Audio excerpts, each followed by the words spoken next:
Fala pessoal, eu sou Carlos Caçaú e no vídeo de hoje vamos falar sobre as emoções humanas, como que elas influenciam nossos processos criativos, que são pensar, o falar e o agir, e como que podemos identificar aí a origem das nossas repressões emocionais, né? Como que isso começou, para a gente tentar então mudar a nossa forma de lidar com os nossos sentimentos e operar no mundo. No vídeo da semana passada eu falei sobre ancestralidade, sobre karma e sobre características que nós temos que na verdade foram herdadas dos nossos antecessores, nossos antepassados.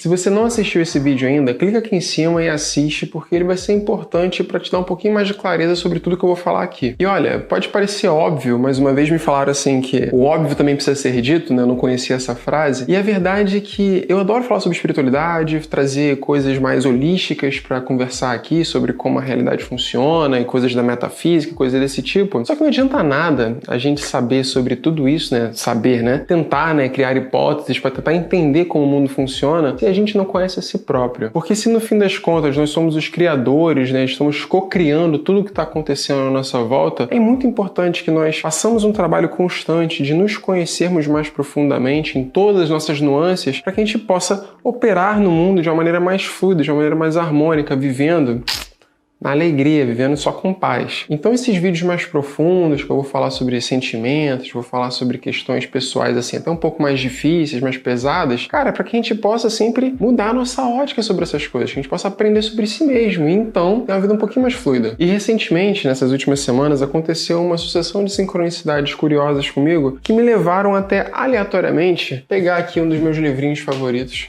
que é o Conversando com Deus. Esse aqui é o livro 3, tá? É uma trilogia que vem desconstruindo um monte de assunto, um monte de coisa. Nesse livro, no terceiro livro, tem uma parte, logo no início, no segundo capítulo, fala sobre as 5 emoções humanas primárias, que são a tristeza, a inveja, a raiva, o medo e o amor. Existem diversos estudos de fontes de conhecimento distintas na psicologia, até mesmo em estudos tradicionais, né, nas filosofias antigas, que falam sobre outras emoções. Vão botar aí a coragem, vão botar aí o nojo, vão botar outras emoções que fazem parte desse rol de sentimentos do ser humano. E eu acredito que, de fato, existem algumas outras aí que deveriam ser destacadas, só que eu vou me ater aqui a essas 5 pra gente falar sobre algumas coisas que esse livro desconstrói, que eu acho muito interessante. Todos nós passamos por histórias únicas, por linhagens, né, ancestrais únicas, e que trazem pra gente diversos processos de cura mesmo que nós precisamos fazer. Mas o que é essa cura do que senão a compreensão das mazelas que eu possuo, das sombras que eu possuo, para que eu possa trazer luz e transformação, transmutação desses sentimentos, sabe?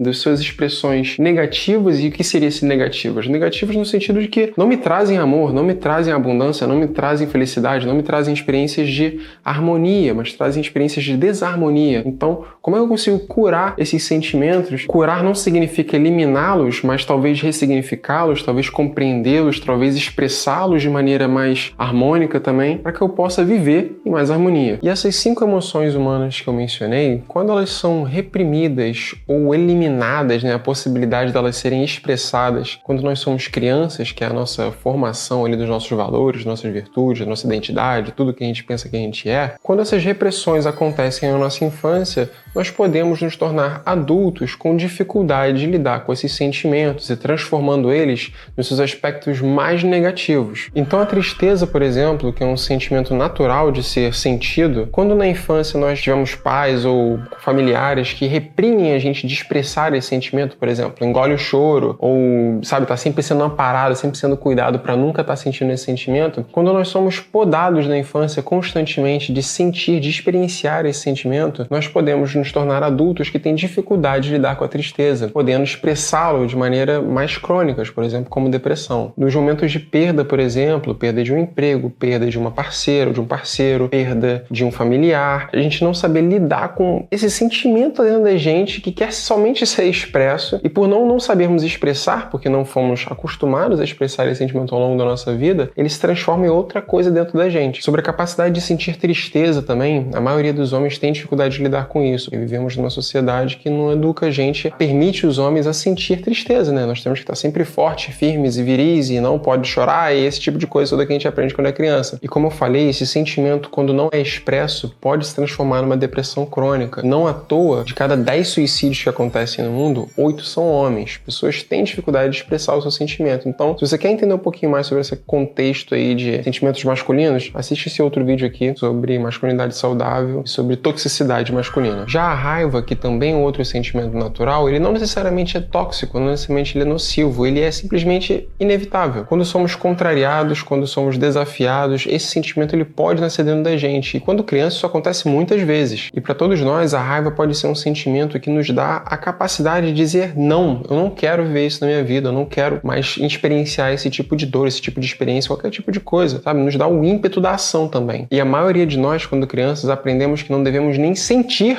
esse sentimento, que é errado sentir aquilo que é inevitável. E aí o que acontece? Podemos nos tornar adultos que têm dificuldade de lidar com a raiva. Essa raiva, quando se sente, né, que poderia ser expressada através de uma simples frustração, pode se tornar um ódio mortal, pode se tornar uma fúria incontrolável. O sentimento da raiva, ele não precisa ser violento, ele não precisa desejar o mal ao próximo. Quando nós tentamos suprimir a sensação da raiva, ela pode acumular dentro de nós e se transformar no ódio. O terceiro sentimento primário, segundo esse livro, é a inveja. E a inveja também é uma sensação inevitável, né? Talvez seja a comparação. Essa palavra da inveja é uma coisa assim tão difícil, né, da gente usar no nosso vocabulário, né? A gente tem um olhar assim tão ruim quanto esse sentimento. Dos 5 sentimentos básicos, tanto a raiva como a inveja são aqueles que a gente é educado, não só na infância, mas ao longo da vida inteira, que a gente não deve sentir nunca. Mas por ser uma sensação natural de um ser que vive em sociedade, sempre se comparando com o outro, que sempre tem um estímulo de querer fazer alguma coisa melhor do que o outro, que vê o outro fazendo e quer fazer igual, é óbvio que nós vamos todos ter momentos na nossa vida onde esse sentimento vai se fazer presente. E na infância esse sentimento surge quando nós nos comparamos com as outras crianças que também nos cercam, né? Seja na escola, nossos primos, nossos irmãos. Quando a inveja é suprimida na criança ou é até mesmo abusada pelos seus pais, que sempre fazem comentários comparando ela com os outros ou coisas desse tipo que também acontece na vida de algumas pessoas, essa emoção ela fica então incubada e eu digo assim que ela adquire uma viscosidade, sabe? Ela não flui da gente, assim, ela adquire uma viscosidade, se torna um ciúmes, se torna uma outra coisa, que é uma inveja tóxica, que não é que você quer melhorar, você quer que o outro piore. E eu acho que é importante a gente saber diferenciar isso aí, porque a inveja, como eu falei, é um sentimento natural. Talvez tenha outros nomes, eu procurei pelos sinônimos de inveja, eu não consegui encontrar algo que fosse mais claro, e eu acho que sempre, né, as palavras são muito limitadas para falar de qualquer coisa, que dirá de sentimentos. Ninguém quer se reconhecer invejoso, até porque tem um peso falar uma coisa dessa, mas que você se compara inevitavelmente com outras pessoas, com seus pares, com seus colegas de trabalho, com seus colegas de profissão, as pessoas que trabalham com a mesma coisa que você cria admiração pelos outros, isso é inevitável. E eu já falei sobre isso no outro vídeo também, vou até deixar aqui em cima, não sei quantos cards cabem aqui no YouTube, sobre autocomparação, sobre como esse sentimento ele pode ser transformado para que você não queira o mal do próximo, mas que você tome o próximo como uma fonte de admiração, para, poxa, isso aqui é massa, eu também quero desenvolver essa mesma característica, mas no início começou-se como uma certa invejinha, assim, começou-se como um sentimento de comparação, assim, de você se sentir de alguma forma inferiorizado. Mas o lance é sempre honrar que isso é um processo natural e inevitável. A quarta emoção primária é o medo. E da mesma forma como os outros, né, quando nós somos reprimidos de sentir medo na infância, como é que isso se dá? Como isso acontece? Com pais superprotetores ou com pais que não permitem que você expresse medo diante de determinadas situações. E esse não permitir que você expresse medo ou qualquer um dos outros sentimentos é reprimir a criança, reprimir o indivíduo no momento que ele está expressando aquilo. Porque se ele não expressa, cara, se tu não tá saindo de você, vai ficar aí dentro. E aí uma criança ou um adolescente que passa a vida inteira tendo o seu medo reprimido, né, não tendo a oportunidade de expressar aquela sensação que ele sente, pode se tornar um adulto que, diante de situações desconfortáveis, onde o medo é totalmente inevitável e natural, porque o desconhecido sempre nos gera medo, vai se tornar uma pessoa que, na verdade, transforma isso em pânico, em inação, em congelamento. E, cara, eu já falei sobre isso em outros vídeos também, sabe? Sempre que a gente vai se deparar com alguma coisa nova, o medo, ele é inevitável, sabe? O importante é a gente conseguir observar, estou sentindo isso, estou com medo, e tá tudo bem estar com medo, e seguirmos adiante mesmo assim. O medo que não trabalhado e se transforma em pânico, ele não gera problemas somente para você, não. Na verdade, nenhum desses sentimentos, quando não trabalhados e transformados nas suas piores versões, não gera problemas apenas para você. Ele gera problemas para todo mundo à sua volta. Você influencia todo todo mundo à sua volta. Uma pessoa em pânico é uma pessoa que quer separação, uma pessoa que, sabe, depende do que, né? Mas se for de um outro indivíduo, você quer aniquilar um outro indivíduo, você quer que aquele indivíduo não exista, você quer, sabe, se afastar daquilo de toda forma. Então, assim, é muito importante a gente saber reconhecer essas sensações dentro da gente, trabalhar elas, para que a gente possa senti-las da sua maneira mais suave, da sua maneira natural, como elas servem e como elas surgem, e não somente das suas formas mais extremas, das suas formas mais viscosas. Eu não sei se tem uma palavra melhor para isso, mas se você olhar assim, sei lá, talvez num aspecto metafísico da coisa mesmo, é uma coisa assim densa, sabe? Quando a gente tem uma sensação mais pesada dessa. Talvez seja isso mesmo, né? O contrário da fluidez é a viscosidade, assim, é o não movimento, né? De alguma forma. Vamos observar, atentar os nossos sentimentos para que a gente possa não ter essas sensações, né? Não experienciar as coisas dessa maneira. E a última emoção primária, natural do ser humano é o amor. O amor na infância, quando recebido de maneira incondicional e também permitido de ser expresso através de todas as suas nuances e todas as suas formas, desenvolve numa criança, um adolescente, num adulto, num humano, a capacidade de saber dar e saber receber esse sentimento que é a verdade de quem nós somos. Uma pessoa que foi reprimida ao longo da vida ou condicionada a receber esse sentimento ou a dar esse sentimento somente em determinadas situações, torna-se um adulto que não sabe, não tem esse senso de merecimento, de, cara, eu posso receber amor somente por ser quem sou. Eu não preciso fazer nada para que eu possa ser amado, sentir amado, sabe? Sobre o amor, tem um livro bacana e até um teste, vou deixar aqui embaixo na descrição, chamado As 5 Linguagens do Amor. E essas 5 linguagens são tempo de qualidade, então momentos legais juntos, esse tipo de coisa. Toque físico, então carinhos, beijos, toque mesmo na pele, esse tipo de coisa. Palavras de afirmação, então elogios, palavras bonitas sobre essa pessoa, né? Uma forma de você demonstrar amorosidade por alguém. Atos de serviço, fazer favores, fazer coisas por essa pessoa quando você sabe que ela precisa. E presente, que é trazer alguma coisa, você lembrou de alguém, não é presentes caros, mas você lembrou de alguém e você pensa naquela pessoa quando você vê aquele item, vê aquele objeto, vê aquela coisa, um cartão, sei lá, e você dá para aquela pessoa ali, e isso é uma forma de você demonstrar amor por alguém também. Essas 5 linguagens do amor são diferentes para cada indivíduo. E elas são as formas como nós percebemos que estamos recebendo amor e como nós damos amor, sabe? A forma natural para nós mostrar amor pelos outros. Esse é um teste muito legal para você fazer se você tiver uma parceira, se você for casado, tiver namorado e tudo mais, para vocês entenderem quais são as formas como cada um dos pares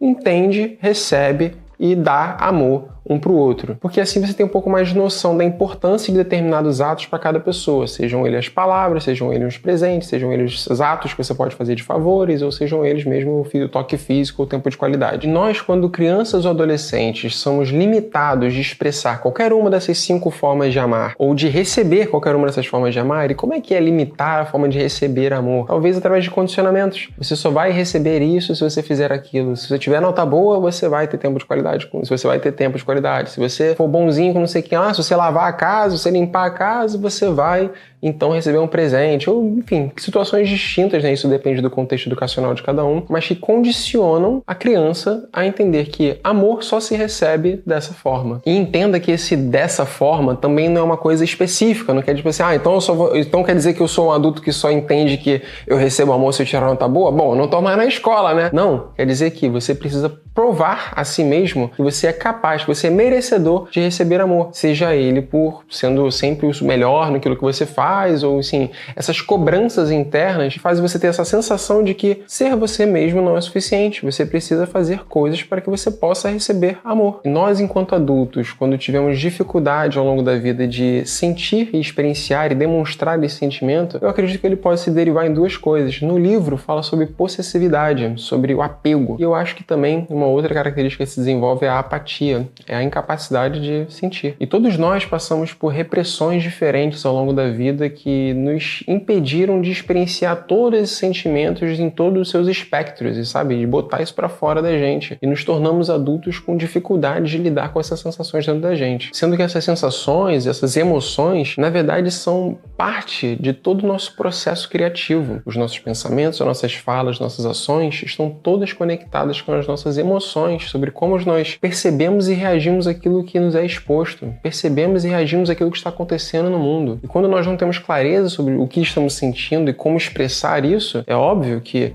o nosso processo de criação, pensamento, fala e ação vai sair também deturpado. Então, como quebrar esse ciclo? Bom, acredito que o primeiro passo é entender esses sentimentos dentro de você e identificar quais são os gatilhos que fazem eles acontecerem, identificar qual é a origem, né? Olhar na sua infância, olhar como que você era capaz de expressar na sua infância todas essas sensações, né? Em que situações que você era reprimido de expressar ou de receber qualquer um desses sentimentos, e a partir daí começar a fazer um esforço consciente no presente de autoobservação, de entender como você lida com cada um desses sentimentos no seu dia a dia, e sempre mudar, sempre desconstruir, sempre descamar essa cebola, essas armaduras, essas cascas que foram sendo construídas em torno de você, para que você possa se proteger ou se precaver de qualquer sofrimento do mundo. E se você for pai, for mãe, tá vendo esse vídeo aqui, eu fico muito feliz porque eu imagino que essa é uma informação de muito valor para pais e mães de terem acesso, e eu quero fazer uma outra reflexão para vocês. Que no livro há uma discussão sobre por que então que nós somos reprimidos, por que esses sentimentos são tão reprimidos. E a resposta mais prática é pelos pais. Os pais são os principais causadores de todas essas repressões ao longo da criança. E a principal razão disso acontecer é porque nós, quando temos filhos, lá para os nossos 20 e poucos, 30 anos, a maioria das pessoas, nós ainda não estamos completamente preparados para esse projeto. Nessa idade, nosso corpo está em seu ápice de saúde, né, em ápice fisiológico, para que a gente possa passar os nossos genes para frente. Mas tem um ditado que diz o seguinte: para educar uma criança é preciso uma aldeia inteira. São os mais velhos, são os anciões, é toda uma comunidade que deveria participar de educação de uma criança. E não somente dois pais jovens que ainda estão se conhecendo, ainda estão se trabalhando e tentando entender tudo sobre como operar na vida, né? Imagina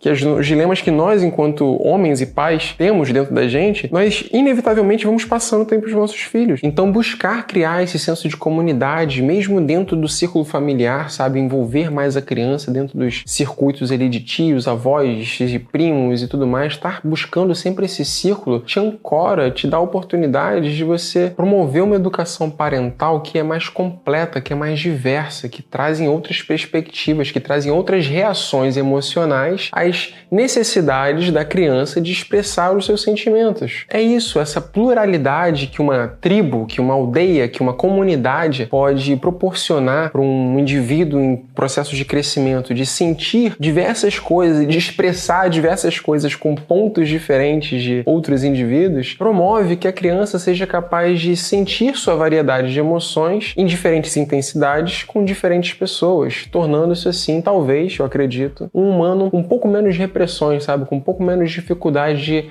entender o que sente. Então, espero que esse vídeo tenha servido como reflexão para você que é pai, mãe, e para você que também não é, mas que quer revisitar os seus sentimentos, quer compreender o que sente de maneira melhor e, como eu falei no início, né, se expressar de maneira mais fluida, sentir e botar para fora de você aquilo que é natural e inevitável. Eu espero que esse vídeo aqui tenha ajudado a você ter um pouco mais de clareza sobre do que você é composto. E se você tem outras visões para adicionar sobre isso, por favor, deixa aqui embaixo nos comentários. Se você tem outras perspectivas sobre como tudo isso funciona, sobre como nós lidamos com as emoções, quais são as emoções básicas, né, que tem outras fontes. Se você tem outras visões sobre isso, por favor, discorra aqui nos comentários, que você está me educando, está educando outras pessoas, sabe? A gente tem sempre que reconhecer que todo mundo é um professor. Eu não vou fazer um outro vídeo sobre isso. Todo mundo que passa no nosso caminho é um professor. Todo mundo tem conhecimento a compartilhar. E quando a gente está aberto, né, Shoshin, né, que é a mente do iniciante, a gente está aberto a receber, né, tá com um copo vazio, aí a gente é capaz de aprender com qualquer pessoa, seja simplesmente através dela contar a história dela. Então conte suas histórias aqui também, se tiver algo legal para compartilhar sobre como você lida com seus sentimentos, e com certeza está ajudando muita gente, pelo menos a mim. Beleza? Vejo vocês no próximo vídeo, um abração e até o próximo.